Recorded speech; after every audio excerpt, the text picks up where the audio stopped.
ഈശോയെക്കുറിച്ച് ചിന്തിച്ചും പ്രാർത്ഥിച്ചും കഴിഞ്ഞ തെരേസയ്ക്ക് തിരുഹൃദയത്തിൽ ഒരു മുള്ളു തറച്ചിരിക്കുന്നതായി ദർശനമുണ്ടാകുന്നു.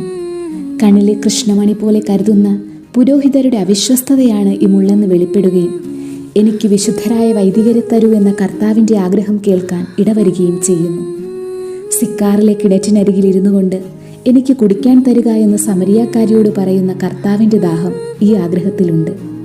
ഈശോയുടെ ഈ ദാഹം ശമിപ്പിക്കുന്നതിനു വേണ്ടി തിരുഹൃദയ സമർപ്പിത സമൂഹത്തിന് രൂപം കൊടുക്കുകയും കുഞ്ഞുനാളിലെ വൈദിക ദൈവവിളി പ്രോത്സാഹിപ്പിക്കുവാൻ യേശുവിൻ്റെ കൊച്ചു കൂട്ടുകാരെന്ന പ്രവർത്തനത്തിന് തെരേസ ആരംഭം കുറിക്കുകയും അതിന്നും ഒബ്ലേറ്റ് സഹോദരിമാരിലൂടെ തുടരുകയും ചെയ്യുന്നു.